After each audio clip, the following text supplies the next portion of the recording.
لیکن جیسے جیسے عید کے دن نزدیک آتے ہیں مردے کیوں روتے ہیں اور یہ دعا کرتے ہیں کہ کاش کبھی عید نہ آئے۔ ہم لوگ تو عید کی خوشی منا رہے ہوتے ہیں، لیکن مردے عید آنے کا غم مناتے ہیں۔ کچھ مردے ایسے ہیں جو عید کے آنے پر بہت دکھ میں آ جاتے ہیں اور بہت بڑی مصیبت ان پر آنے والی ہوتی ہے، اس وجہ سے وہ لوگ بہت پریشان ہوتے ہیں۔ آپ صلی اللہ علیہ وآلہ وسلم نے ارشاد فرمایا،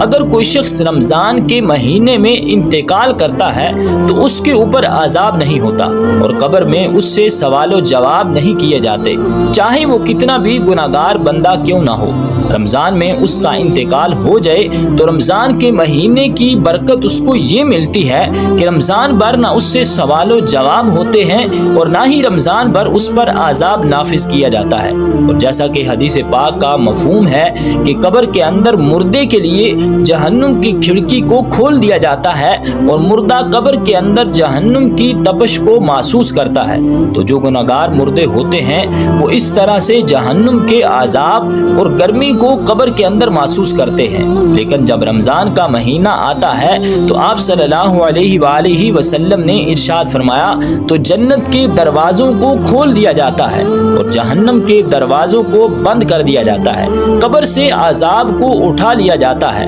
اور اللہ تعالیٰ کی رحمتوں کا نزول ہوتا ہے۔ اس سے مردے کو بڑی راحت ملتی ہے۔ رمضان کے آنے سے مردہ بڑا خوش ہوتا ہے کہ ہمارے اوپر سے عذاب اٹھا لیا گیا ہے۔ جو قبر کے اندر ہمارے جہنم کے دروازے کھلے ہوئے تھے وہ دروازے بند کر دیے گئے ہیں، تو وہ مردہ بڑی راحت محسوس کرتا ہے۔ اب سوال یہ پیدا ہوتا ہے کہ جن لوگوں کے اوپر اللہ تعالیٰ نے رمضان میں عذاب ہٹا لیا تھا تو عید کے بعد ان کے اوپر عذاب مسلط ہوگا یا نہیں؟ کچھ مردے تو ایسے ہوتے ہیں کہ جن کے اوپر عذاب نافذ نہیں کیا جاتا، لیکن بہت سارے مردے ایسے ہوتے ہیں جن کے اوپر عید کے دن ہی جیسے رمضان کا مہینہ ختم ہوتا ہے فوراً ہی عذاب شروع ہو جاتا ہے، جیسے پورا سال وہ لوگ قبر میں سزا اور عذاب بھگت رہے تھے، عذاب میں وہ لوگ پھر ملوث اور گرفتار ہو جاتے ہیں۔ بعض علماء فرماتے ہیں کہ جب کوئی انسان رمضان کے مہینے میں انتقال کرتا ہے اور اس سے قبر میں سوال و جواب نہیں ہوتے اور جب ایک مرتبہ کسی پر سے اللہ تعالیٰ عذاب اٹھا لے تو پھر دوبارہ ان پر عذاب نازل نہیں کرتا، بشرطے کہ اس کے لیے کوئی اصالِ ثواب کر رہا ہو یا مغفرت کی دعا کر رہا ہو۔ ہر مردے کو اس کے اعمال کے مطابق سزا دی جاتی ہے۔ جو نیک لوگ ہوں جن کو اللہ تعالیٰ نے کافی کر دیا کہ ان کو 2، 4 یا 6 مہینے سزا ہو گئی، بس اب رمضان کے گزرنے کے بعد دوبارہ ان پر عذاب نہیں ہوگا۔ لیکن اگر کوئی بہت زیادہ گناہگار ہے، مثلاً کوئی ایسا بندہ جس کا اسلام سے کوئی تعلق نہیں ہے، جو اسلام کو جانتے ہوئے بھی اسلام کو مانتا نہیں تھا اور کفر و شرک کا مرتکب ہوا، تو اس پر رمضان کے بعد بھی عذاب جاری رہے گا۔ ناظرین کرام، جب رمضان کا مہینہ ختم ہوتا ہے تو رمضان کی برکتیں بھی ختم ہو جاتی ہیں، شیطان کو قید سے رہا کر دیا جاتا ہے، مردوں پر سے رحم کا معاملہ ختم ہو جاتا ہے،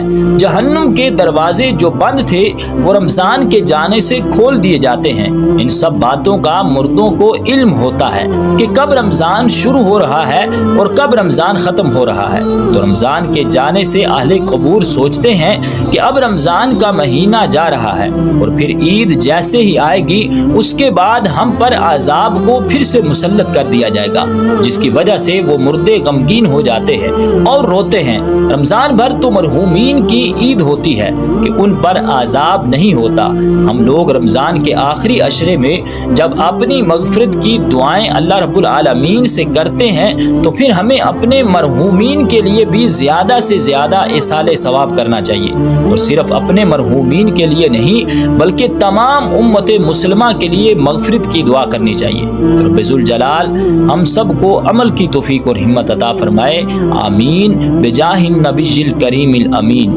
ناظرین، اس طرح کی مزید اسلامی ویڈیو دیکھنے کے لیے ہمارے YouTube چینل کو سبسکرائب کر لیں۔ شکریہ۔